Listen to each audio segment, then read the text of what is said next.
makes you different than me?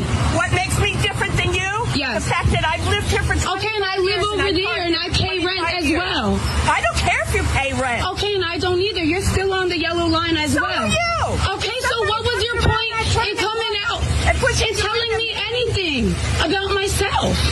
What? Why are you telling me about myself when you're also on the yellow line? You about yourself. Okay, and I'm telling you about yourself. Aren't you late for work? And you don't need to park on the yellow line either. You're not supposed to park here either, but because she lives there. Don't park here. Don't park up against my Please car. stay 6 feet away, coronavirus. You are a Karen. Back away. She spit in my face. You saw that. I did not. I got you on camera. I got you on camera. I did not spit in your face. I got you. You're a bitch. Don't touch my face. You spit in my face. 6 feet away. I'm calling the cops. Call the cops. I got it on camera.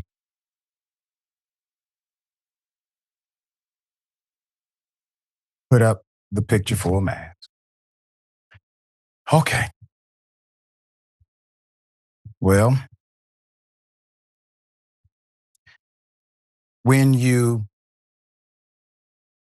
decide to send a projectile from your physical body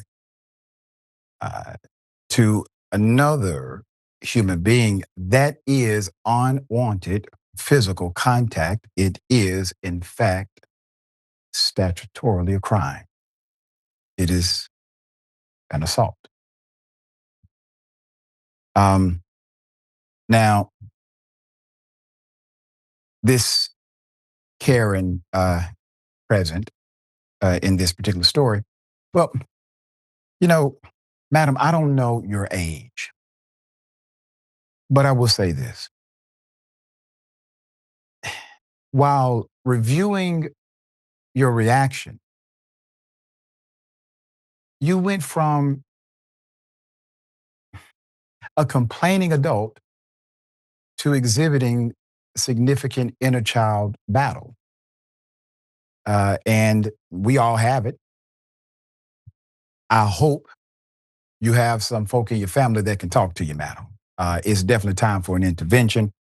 When you do things like this, not only do you harm yourself and whatever issues you need to get over and need to face, like we all do, you also run the risk of creating an unimaginable situation for the individual on the other side of this, because people misinterpret things all the time.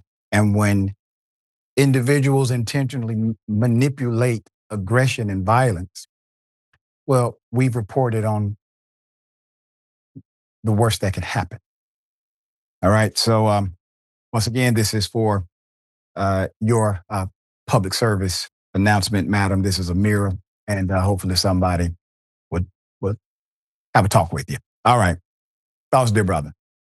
Yeah, I mean, I think you said it best with the inner child thing. I mean, I am a fan of a field called archetypal psychology, which holds that, you know, we all have, as you were saying, these kinds of personalities that can suddenly come out of us at the drop of a hat, especially when something happens that disturbs our normal mode of being. And yeah, I mean, when something like this happens, it is really easy for anyone to fall into this really immature, and sometimes you need that kind of, mentality. You need the inner child in certain situations. But these Karens, man, I mean, they fall into it very easily. And it also is like, you can tell in the repetition of what they're saying when they're getting into an argument with someone, they're not themselves. Maybe they need a Snickers, I don't know, but like there's something that happens where they can't really have any kind of rational conversation anymore.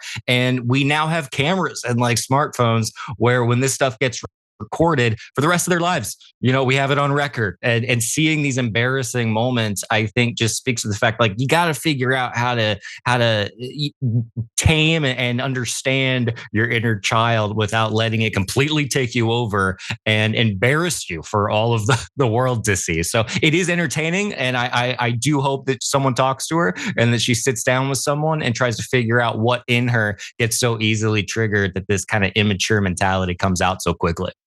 Yep. Well said, dear brother. And I will add to this. I add this to it. The inner child is typically alone and afraid if not shown love. And that's it. Just wants to know that you love yourself, your inner child.